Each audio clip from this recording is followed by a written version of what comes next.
নমস্কার বন্ধুরা, আপনাদের সকলকে স্বাগতম আমাদের চ্যানেল শিক্ষা সমাচার WBA।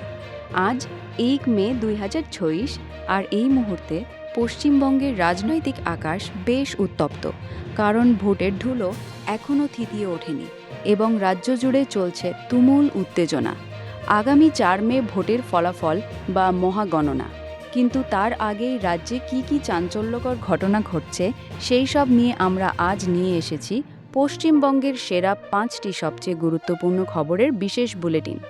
আমাদের তালিকার নাম্বার 1 খবর হলো এক্সিট পোলের বিরাট ধাক্কা, যেখানে বিভিন্ন সংস্থার বুথ ফেরত জরিপে বিজেপিকে বড় লিডে এগিয়ে থাকতে দেখা যাচ্ছে এবং বিশেষ করে চানকার প্রজেকশন অনুযায়ী বিজেপি 1990-এর কাছাকাছি আসন পেয়ে একক সংখ্যায় গরিষ্ঠতা পেতে পারে, যেখানে তৃণমূল কংগ্রেস 400-এর আশেপাশে আটকে থাকার সম্ভাবনা রয়েছে। যদিও মুখ্যমন্ত্রী মমতা বন্দ্যোপাধ্যায় এই এক্সিট পোলকে পুরোপুরি ভিত্তিহীন বলে খারিজ করেছেন এবং দাবি করেছেন যে এগুলো আসলে বিজেপির নির্দেশের জনমতকে প্রভাবিত করার জন্য প্রচার করা হচ্ছে।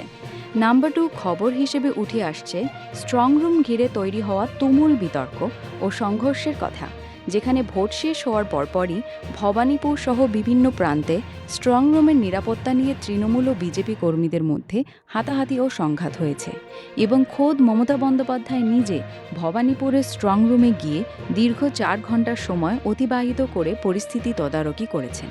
তবে তৃণমূলের পক্ষ থেকে সিসিটিভি বন্ধ রাখা ও কারচুপির যে গুরুতর অভিযোগ আনা হয়েছে, নির্বাচন কমিশন তা সরাসরি নাকচ করে দিয়েছে।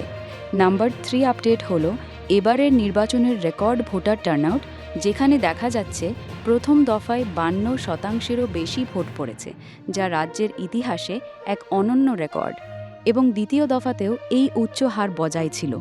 যদিও ভোটার লিস্ট সংশোধন বা সার নিয়ে নানা বিতর্ক দানা বেঁধেছে, তবুও মানুষ সমস্ত বাধা উপেক্ষা করে ভোট কেন্দ্রে ঝাঁকে ঝাঁকে এসে গণতন্ত্রের উৎসবে সামিল হয়েছেন। চতুর্থ খবরটি হলো কেন্দ্রীয় বাহিনীর অবস্থান নিয়ে, কারণ নির্বাচন কমিশন স্পষ্ট জানিয়ে দিয়েছে যে ভোটের প্রক্রিয়া মিটে গেলেও পরিস্থিতি স্বাভাবিক রাখতে এবং আইন শৃঙ্খলা বজায় রাখতে এখনও 700 কোম্পানি কেন্দ্রীয় বাহিনী পশ্চিমবঙ্গেই মোতায়েন থাকবে। আমাদের আজকের নাম্বার 5 আপডেট হলো রাজনৈতিক সংঘর্ষ পাল্টাপাল্টি অভিযোগের আবহ, যেখানে কলকাতা সহ রাজ্যের বিভিন্ন প্রান্ত থেকে সংঘর্ষের খবর আসছে এবং বেশ কিছু রাজনৈতিক কর্মীকে গ্রেপ্তার করা হয়েছে। এই উত্তপ্ত পরিস্থিতির মধ্যে একদিকে মমতা বন্দ্যোপাধ্যায় হুঁশিয়ারি দিয়ে বলছেন যে আগুন ঘর বাঁচবে না, অন্যদিকে বিজেপি নেতৃত্ব অত্যন্ত আত্মবিশ্বাসের সাথে দাবি করছে যে আগামী 4 মে রাজ্যে বড়সড় পরিবর্তন আসতে চলেছে। বন্ধুরা, 4 মেই চূড়ান্তভাবে স্থির হবে বাংলার মসনদে কে বসবেন। তবে আপনারা কি মনে করছেন এই দ্বৈরথে শেষ হাসি কে হাসবে?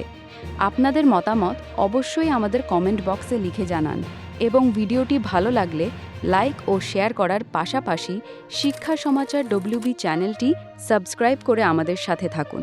দেখা হচ্ছে পরবর্তী ভিডিওতে নতুন সব খবরের সাথে। ততক্ষণ সবাই ভালো থাকুন, সুস্থ থাকুন ও সাবধানে থাকুন। ধন্যবাদ।